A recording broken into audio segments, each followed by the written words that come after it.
Assalamualaikum warahmatullahi wabarakatuh. Eh, mana? Ini kan. Assalamualaikum warahmatullahi wabarakatuh. Mohon maaf teman-teman, ada beberapa hal yang harus diurus di teknis ya karena memang ada permasalahan. Mari kita lanjutkan lagi, masih di surat Al-Furqan, ya. Surat ke-25 juz yang ke-19.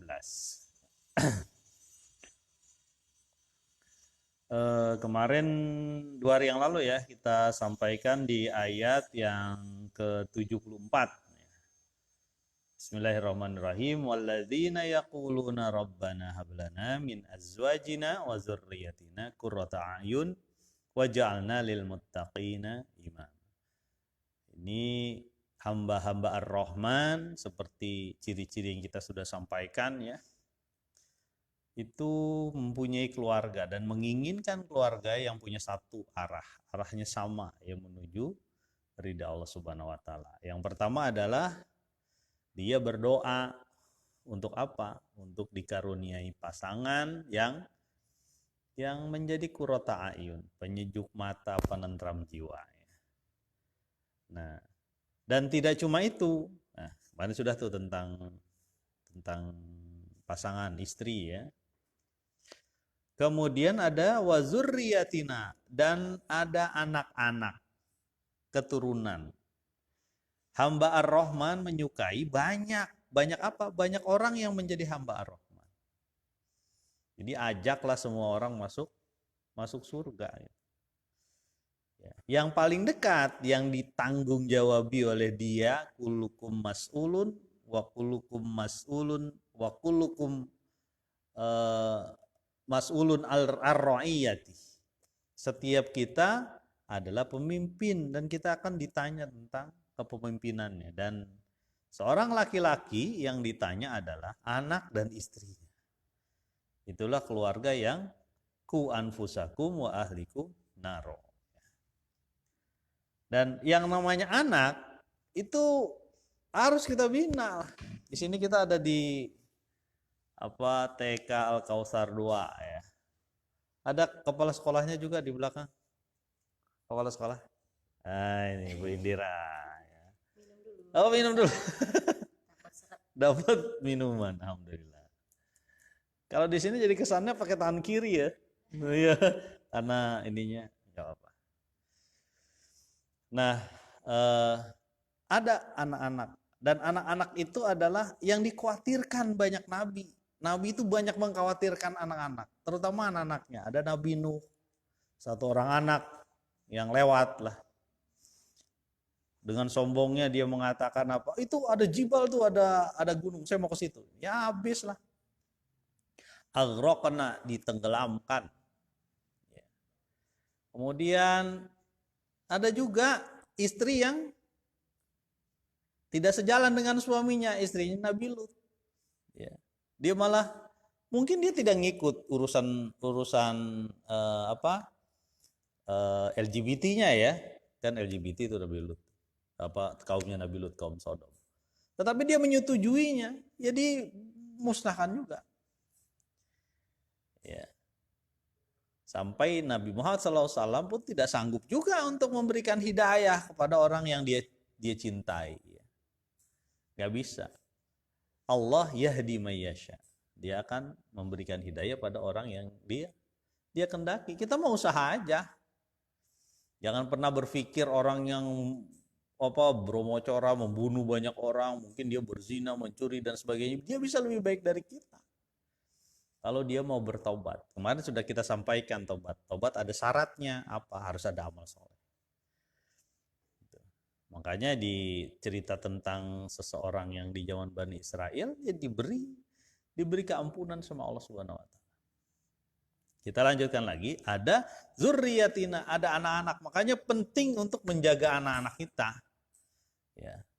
Kalau teman-teman belum pas atau terlalu sibuk dan sebagainya, ya masukkan ke lembaga pendidikan yang bagus. Ini bukan promosi lembaga pendidikan di belakang saya, bukan ya?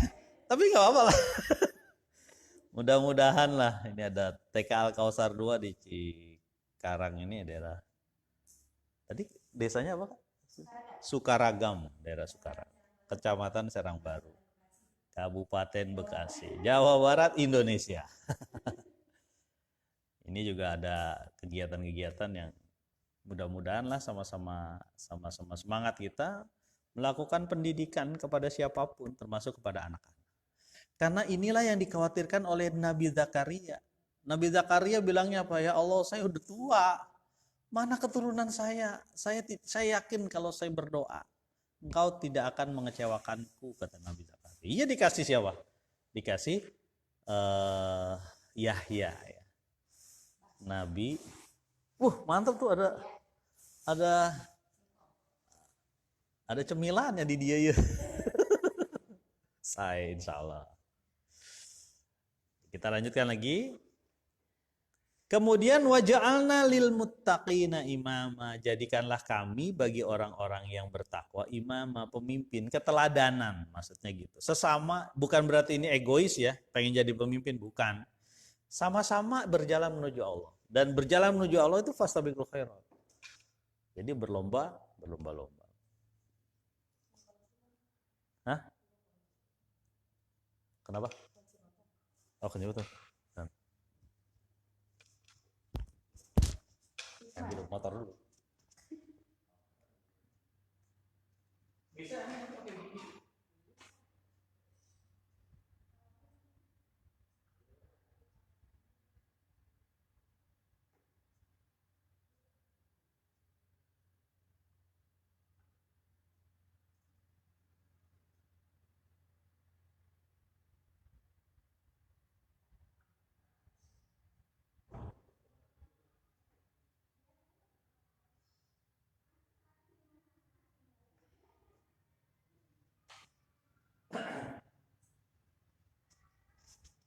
Lanjutkan lagi, teman-teman. Jadi ini imamah berarti pemimpin. Pemimpin apa? Pemimpin kaum orang-orang yang takut pada Allah. Ya, muttaqin, orang-orang yang takwa, orang-orang yang takut kepada Allah. Seorang sahabat ditanya, apa sih yang disebut takwa? Dijawab apa?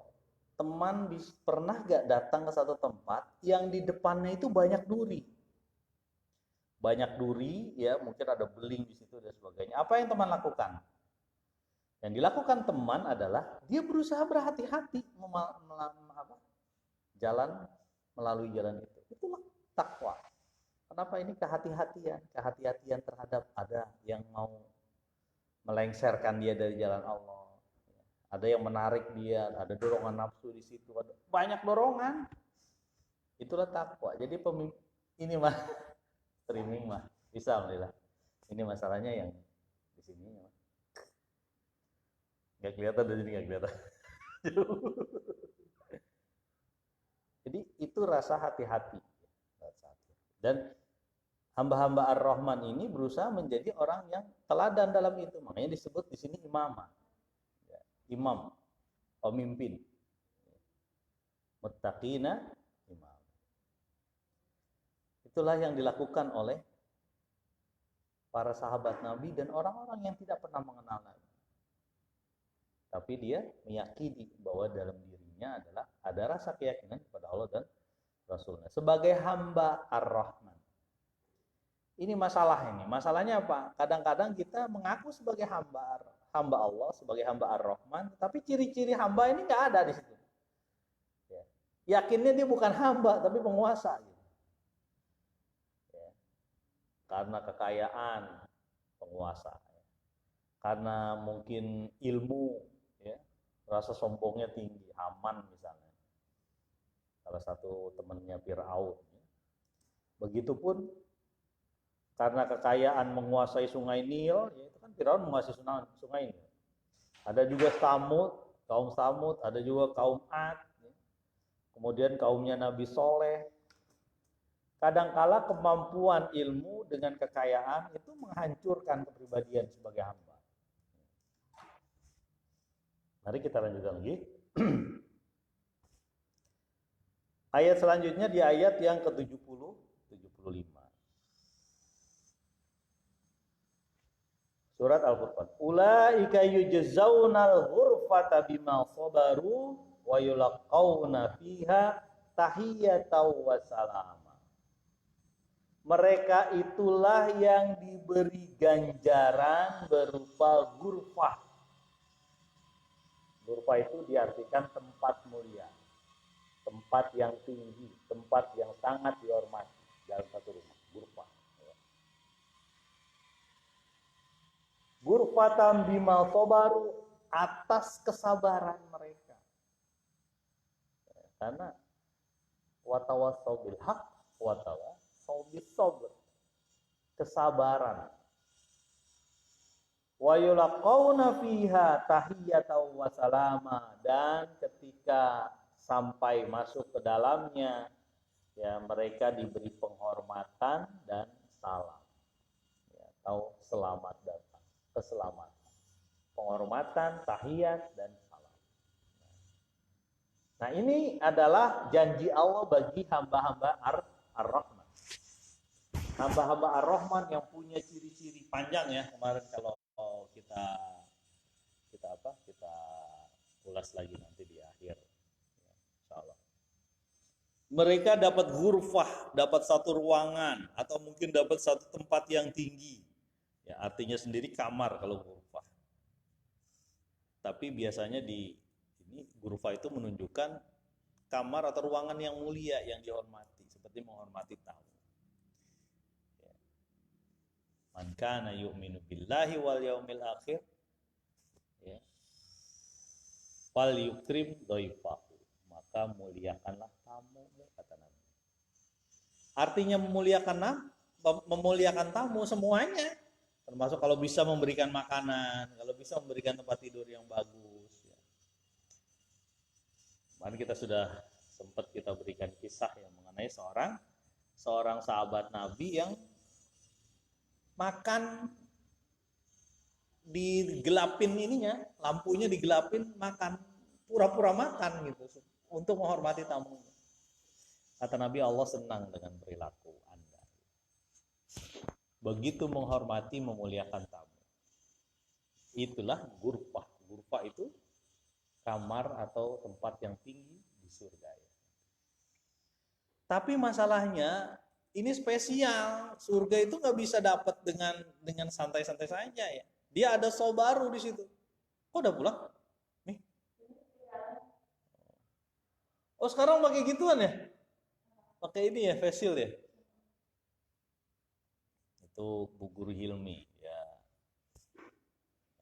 mengajar dan mengunjungi ya. Sekarang tuh mengunjungi muridnya. Ada berapa muridnya di situ? Nih. Yang sekarang 5. Jadi ada 5 orang didatangi dan dia belajar kelompok, nyebutnya lah belajar kelompok. Ini salah satu usaha kita dalam rangka menjaga betul protokol kesehatan dalam COVID-19. Ada kesulitan nggak Mi belajar kelompok itu? Ada ya. Hilmi salah satu guru TK Al-Kautsar.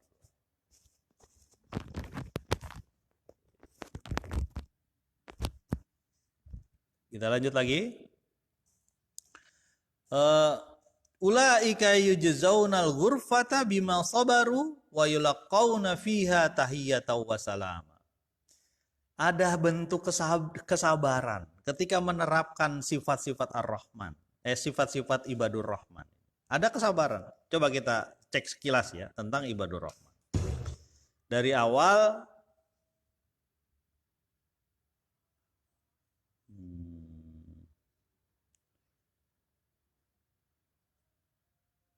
wa ibadur rahmanul ladzina yamshuna 'alal ardi haunan wa idza tabahumul jahilu qalu. Ketika berjalan rendah hati, kemudian disapa orang jahil, dia mengatakan selamat, ya nggak mau dia terlalu jauh di situ. Kemudian yabituna li rabbihim sujada wa qiyama, dia sujud dan diri menghidupkan malam.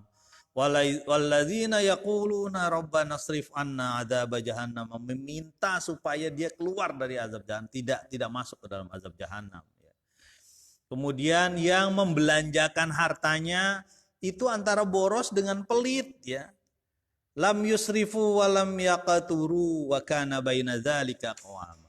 antara boros dan pelit. Itu seorang mukmin tuh begitu mestinya. Nggak bisa disebar begitu aja. Walaupun itu hak dia, harta dia. Itu bedanya dengan kapitalisme. Orang yang menganggap seluruh hartanya milik dia. Iya sih milik ente, tapi ada harta orang lain di situ. Dan nggak bisa sembarangan kita keluarkan semua harta, lalu dia setelah itu sengsara. Tidak bisa. Nah ini butuh kesabaran kayak gini. Kesabaran dalam membelanjakan, dalam menahan, dan dia juga pelit gitu. Ya. Kemudian yang kemarin la yad'una ma'allahi ilahan akhar, yang tidak menyeru kepada selain Allah. Kemudian tidak membunuh yang tidak hak, tidak berzina, ya. Ya. Itu. Kemudian yang tidak meminta atau menunjukkan kepalsuan, transaksi palsu ataupun keadaan yang palsu, dia nggak mau. Ya. Dia tidak mau tuh. Ini butuh kesabaran. Ya. Apalagi datang ke satu tempat yang di situ ada kepalsuan, ya, ada kebohongan di situ. Butuh kesabaran untuk pergi dari situ. Ya kan? Butuh kesabaran. Ya.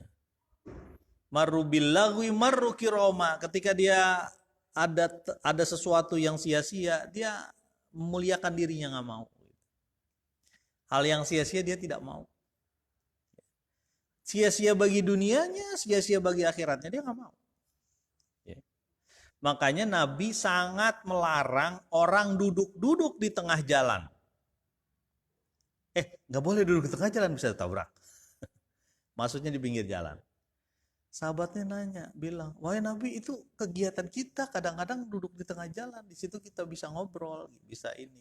Duduk di tepi jalan. Nah terus, boleh, tapi ada hak jalan yang harus dilakukan. Pertama, tundukkan pandangan. Kedua, menyeru kepada kebaikan, tidak mengganggu.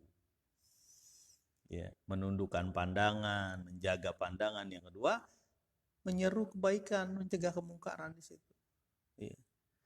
Jangan terjadi nongkrong, anak nongkrong itu kan, orang tua nongkrong juga banyak, tapi jadi nggak ada hak jalan di situ, nggak ada hak pengguna jalan di situ. Jadi itulah Islam, sampai urusan siapa saja yang boleh berada di tepi jalan itu diingatkan sama Nabi. Kita kan kadang-kadang senang, sebagian. Kalau saya lihat di Jawa Barat tuh lebih banyak orang yang kadang keluar sore-sore gitu. Beda di daerah Jawa Tengah, dia agak jarang dia. Ya, saya nggak tahu, mungkin perbedaan sosiologis ya. Itu ada hak jalan. Nah, apalagi nongkrong-nongkrong yang nggak jelas, ya. Dia menghindarkan, dia memuliakan dirinya untuk tidak ikut.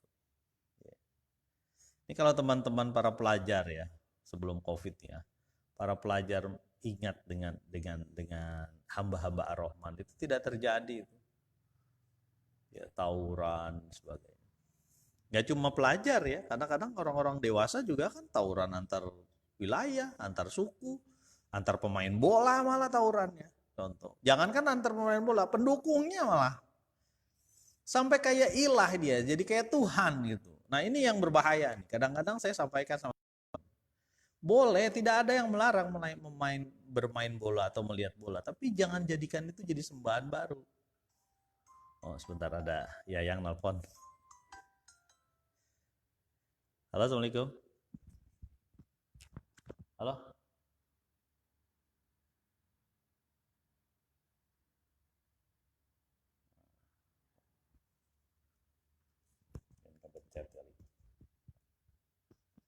Lanjut lagi. Saya sampaikan jangan jadi sembahan. Menang kalah yang penting dia grup saya, yang penting dia klub sepak bola saya. Kalau perlu ditulisin gede-gede di sini. Saya sering lihat beberapa kali, jangan pakai lagi kaos kayak gitu. Misalnya dia grup A, dia sebut grup B, sepak bola B an titik-titik IG gitu, kata-kata kasar di sini. Jangan kan. Ya. Olahraga sih ambil olahraganya, jangan sampai jadi permusuhan, itu tidak boleh. Ya. Lanjut lagi ya. Ini butuh kesabaran untuk melakukan itu. Ya. Untuk melakukan apa? Untuk memuliakan diri dari perbuatan yang sia-sia, butuh kesabaran. Ya.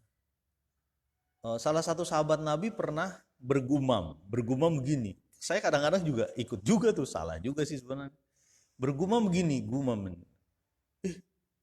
Itu bangunan besar sekali ya. Hebat. Jadi langsung sadar, ngapain saya ngurusin urusan orang itu? Gitu. Jadi dia betul-betul menjaga waktunya dari perbuatan. Ya kalau untuk para arsitektur dan sebagainya memang dibutuhkan ya untuk itu. Tapi kita memandang berlama-lama gitu kan, sampai timbul niat, wah kayaknya hidup saya akan indah kalau jadi rumah seperti itu. Ini cerita sedikit ya, cerita sedikit. Mungkin di Facebook ada juga cerita ini atau di medsos ya. Kadang-kadang kita memandang sesuatu itu dari sisi buruknya ya, dari sisi buruk. Ada seseorang yang datang ke salah satu dokter. Sampai di dokter itu, "Dok, hidup saya kacau," dia bilang gitu. "Kenapa kacau?" kata dok. "Di rumah saya itu ada keluarga saya, ada mertua saya, ada ponakan saya, ada orang yang tinggal di situ. Kacau, berantakan teruslah rumah. Tolong dok dibenerin lah hidup saya gimana ini." Ya. Dokternya bilang begini, "Oh gitu, kamu punya peliharaan nggak?" "Punya." "Apa aja?" "Ada ayam, ada angsa, ada bebek, ada kambing." "Oh ya, masukin aja tuh hewan-hewan itu ke dalam rumah." "Kok dimasukin dok?" "Ya udah masukin aja, katanya mau dapat saran dari saya." Ya.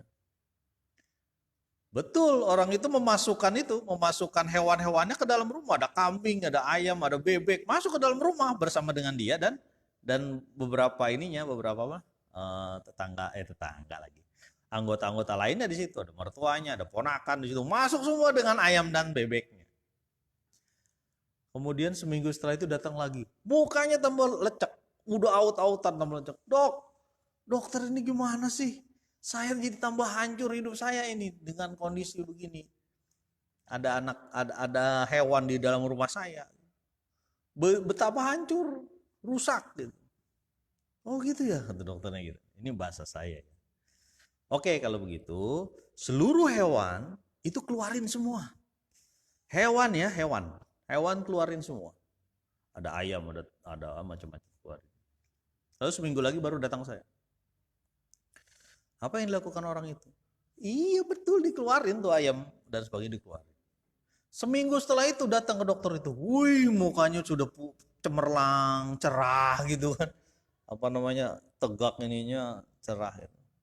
"Dok," katanya, "terima kasih ya dok." "Kenapa?" "Saya sudah semakin lega hidup saya." "Ah? Saya sudah semakin lega hidup saya. Pokoknya saya merasa nyaman."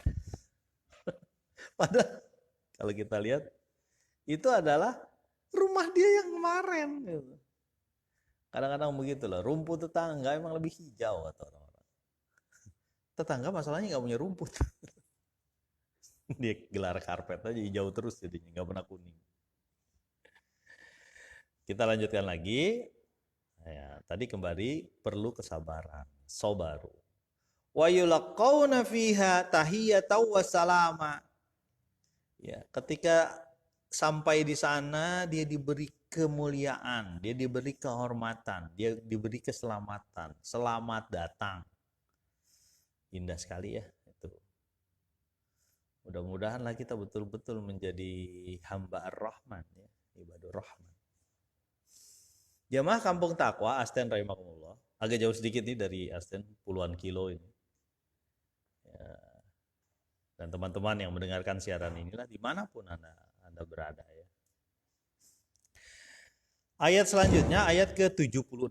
Ayat ke-76 dari surat Al-Furqan. Ayat-ayat terakhir ini. khalidina fiha hasunat mustaqarra wa muqama, mereka kekal di dalamnya dan mereka mendapatkan tempat tinggal, tempat kediaman yang terbaik dan tempat menetap yang paling baik. Hasunat mustaqarra wa muqama. Beda sama yang sebelumnya itu, ya. Yudha'af lahul adzabu yaumal qiyamah. Mereka akan dilipat gandakan azab di hari kiamat. Yakhlud fihi muhana. Ya. Mereka kekal di dalamnya dan dihina. Kalau di sebelah ini, ya, di ghurfah ini mereka khalidina fiha hasunat mustaqarr. Mereka mendapatkan tempat layak yang paling baik. Itu di surga. Nah, itulah hamba-hamba Ar-Rahman. Dia mendapatkan tempat yang selayaknya karena kesabaran mereka. Ya. Salah satu ulama membagi kesabaran jadi 3. Ya, teman-teman mungkin sudah sebagian tahu. Apa? Sabar dalam ibadah, sabar dalam meninggalkan maksiat, dan sabar dalam mendapat musibah. Sabar dalam ibadah, ya itu yang disebutkan sifat-sifat itu kan ibadah semua itu. Meninggalkan hal yang sia-sia adalah ibadah juga. Nabi SAW pernah bersabda begini, jika kamu melakukan hubungan keluarga, hubungan suami istri, itu adalah ibadah. Seorang sahabatnya nanya, "Wahai Nabi, apakah kita menyalurkan kebutuhan biologis kita kepada istri kita adalah ibadah? Kok ibadah? Kok bukan senang-senang saja gitu maksudnya?" Terus Nabi mengatakan, kalau kamu lakukan itu ke tempat yang bukan sah milik kamu, berarti apa? Bukan sah pasangan kamu, berarti haram kan? Berarti maksiat. Jadi di sini ibadah. Ada bentuk-bentuk ibadah. Sabar dalam ibadah. Itu pun perlu kesabaran. Ya. Baca Quran perlu sabar, nggak perlu berat bener. Kita rajin banget ya, termasuk saya juga nih. Rajin banget tuh kalau suasananya mendukung gitu. Contoh waktu Ramadan. Ya. Waktu Ramadan itu kuat bener kita itu. Baca Quran lah, puasa, beberapa ibadah itu berlipat ganda, infak nggak habis-habis lah kalau bahasa kita ya. Dan butuh sabar, ya. Karena asyaiton yad'u ilal faqr. Setan itu menyeru kepada kefakiran. Jangan ngeluarin duit. Ente miskin loh gitu. Ente jangan ngeluarin duit, miskin. Ya. Sampai kalau perlu di sebagian kaum musyrikin itu membunuh anak karena takut miskin itu. Wala taqtulu auladakum min khasyata imlaq.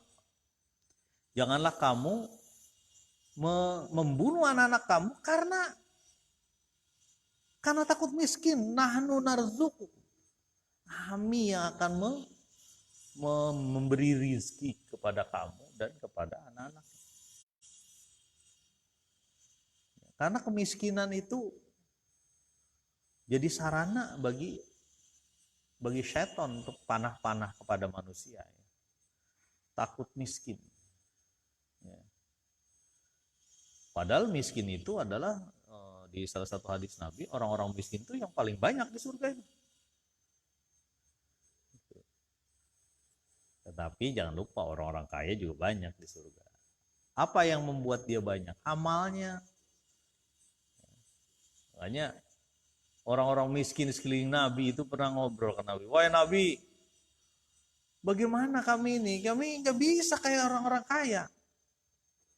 Mereka bisa infak. Mereka bisa memberikan pakai harta dia. Kami nggak ada apa-apanya. Ada yang namanya Ahlus Suffah. Ahlus Suffah itu adalah orang-orang yang datang ngaji lah ke Nabi itu tinggal di emper-emper masjidnya Nabi Nabawiyah. Kadang-kadang mereka mengikat perutnya karena kelaparan. Salah satunya Abu Hurairah itu, ya al-Sufah. Jadi eh, apa kemiskinan ini bisa jadi adalah panah-panah setan. Mudah-mudahan kita miskin ya perlulah kita tetap mempersiapkan apa keluarga kita lah untuk menjadi yang lebih baik. Orang-orang kaya jadi orang-orang kaya yang bisa apa? Yang bisa sedekah. Kata Nabi, kamu tahu gak tahlil sedekah, takbir sedekah, tasbih sedekah juga. Kata Nabi. Jadi tahlil, tasbih, takbir sedekah. Ya. Jadi mengucapkan la ilaha illallah, mengucapkan Allahu Akbar, mengucapkan subhanallah, ya. Mengucapkan hamdalah, alhamdulillah, itu pun sedekah gitu. Nah, senang tuh orang-orang miskin yang disampaikan Nabi. Nah, karena dia dapat kesempatan buat bersedekah kan. Kemudian besok-besoknya datang lagi orang-orang miskin itu. Wah Nabi, orang-orang kayaknya pada dengar hadis itu gitu. Omongan engkau ya Nabi itu, sabda engkau ya Nabi itu didengar sama mereka. Mereka melakukan juga. Kata Nabi, hadza min fadli Rabbi. Itu adalah keutamaan ataupun rizki dari Allah. Yaitu rizki. Jadi ketika menjadi miskin rezeki, ketika menjadi kaya pun rizki. Menjadi miskin jadi sedikit apanya? Sedikit hitungannya nanti di akhirat. Coba, mau diuji apa gitu? Kalau dia nggak punya apa-apa,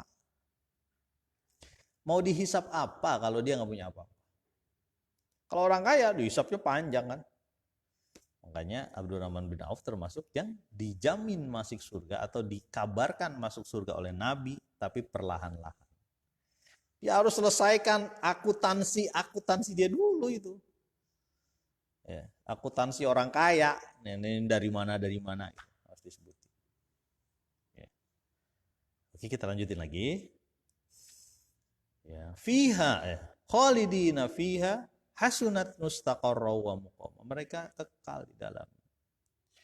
Jadi betul kita terlalu sedikit lah kalau mengharap dunia ini. Terlalu kecil, sangat tipis. Ketika ditanya oleh Allah Subhanahu wa taala, "Kamu hidup di dunia berapa?" Ya, paling cuma setengah hari. Gitu ngomongnya. Kita berasa panjang ya, usia kita udah sampai berapa? Ini yang ngomong mungkin udah ada yang dengerin mungkin udah ada yang 50 tahun, 60 tahun bahkan. Bahkan baru ada yang remaja. Kan kita nggak tahu usia kita kapan. Itu rasanya udah panjang. Tapi di mata Allah ya sangat sedikit. Jadi dunia itu ibarat nyelupin air. Nyelupin ke air laut, tarik ke atas. Yang netes itulah dunia ibaratnya. Betapa jauh dibanding akhirat. Makanya kalau dalam bahasa matematika itu tak terhingga. Begini nih, tak terhingga. Kalau usia kita misalnya 60 tahun, per tak terhingga sebenarnya nggak ada apa-apanya gitu. Bilangan itu unreal, tidak real akhirnya. Tapi ad-dunya mazra'atul akhirah. Ini kita sekarang ini kita sedang nanam amal. Dan yang namanya nanam nggak cuma dapat pada waktu panen. Coba, benar nggak? Kita nanam apa? Apa teman-teman yang pernah menanam? Kangkung ataupun apa? Jagung. Singkong lah yang paling gampang dilempar aja. Kata penyanyi Kusmus kan, orang bilang tanah kita tanah surga. Tongkat, kayu, batu jadi tanaman. Dilempar aja tuh tongkat yang namanya singkong. Jadi ada tanaman. Sekarang ketika singkong itu belum panen, kita sudah dapat gak manfaatnya? Dapat. Apa manfaatnya? Oksigen dapat. Mata yang cerah memandang kebun, itu kenikmatan. Itu di dunia aja udah dapat. Sama seperti kita menanam singkong, kita harus ada pemeliharaan di situ. Ya, panennya nanti 8 bulan lagi, biasanya singkong 8 bulan lagi, tergantung macam-macam. Ada singkong jenis mentega, ada singkong jenis apa yang patinya banyak, ada singkong berkulit merah. Kenapa sih? Tuh, Pak Arfan nyebutin, nanam di rumah soalnya. Jadi ada. Kalau teman-teman mau silakan datang. Mudah-mudahan masih ada tuh. Ya, kebun singkong. Tetap ada perawatan dan kita nanam di dunia mazra'atul akhirah.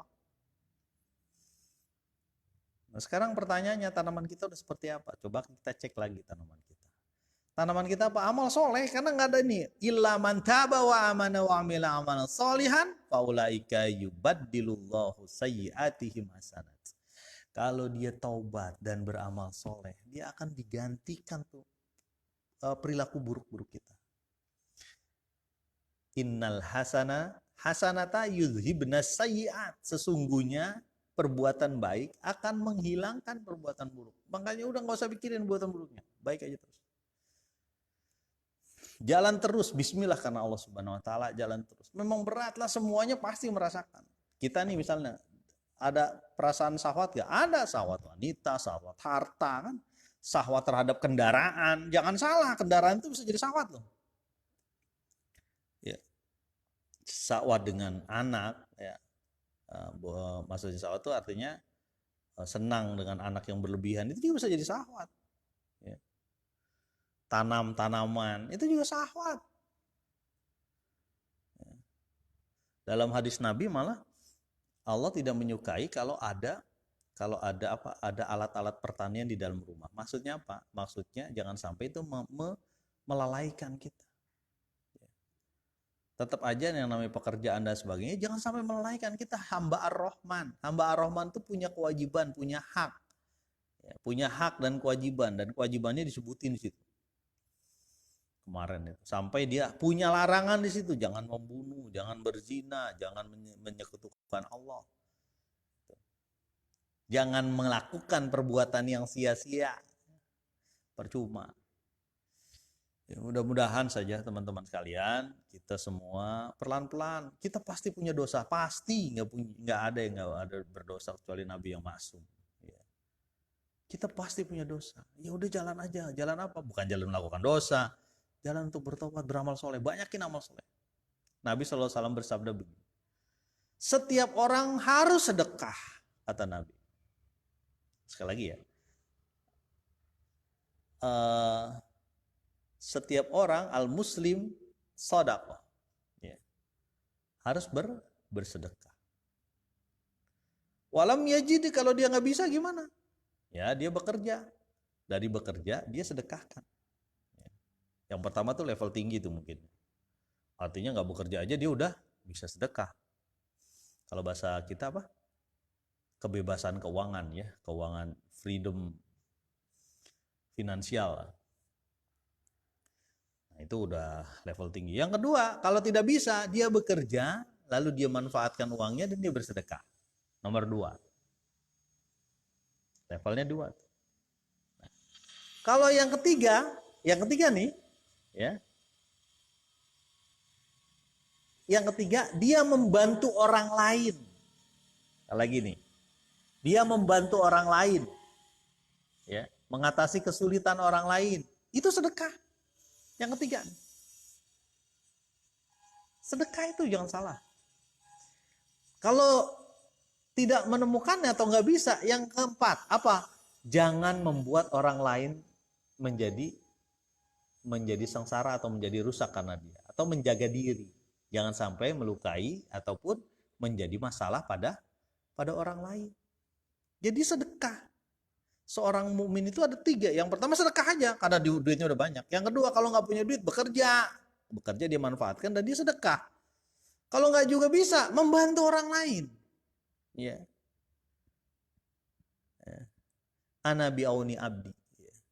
Kata Allah dalam hadisnya, hadis qudsi ya, lewat redaksi Nabi, saya bersama menolong hambaku kalau hambaku menolong orang lain. Ini yang level 3. Yang keempat, jangan sampai orang lain jadi masalah dengan kita. Sedekah tuh. Ya udah sedekah. Senyum sedekah. Senyum. Panjangin dikit kalau senyum. Lama, agak lama sedikit. Kelihatan tulus. Gitu. Senyum nggak ada yang nonton? Mungkin senyum nonton. Tapi kalau saya begini, agak turun ini. Males yang nonton juga. Ini orang ngapain sih? Mukanya bikin bete aja. Ya. Tabassumuka fi wajhi akhika sadaqah. Muka yang berseri-seri ketika bertemu dengan saudara itu sedekah. Ya. Mudah-mudahan kita semua mendapatkan ghurfah, mendapatkan kemuliaan tempat di sisi Allah nanti. Ya. Mudah-mudahan bermanfaat. Subhanakallahumma wa bihamdika asyhadu alla ilaha illa anta astaghfiruka wa atubu ilaik. Dari sebelah timur Jakarta ya, daerah Cikarang. Assalamualaikum warahmatullahi wabarakatuh.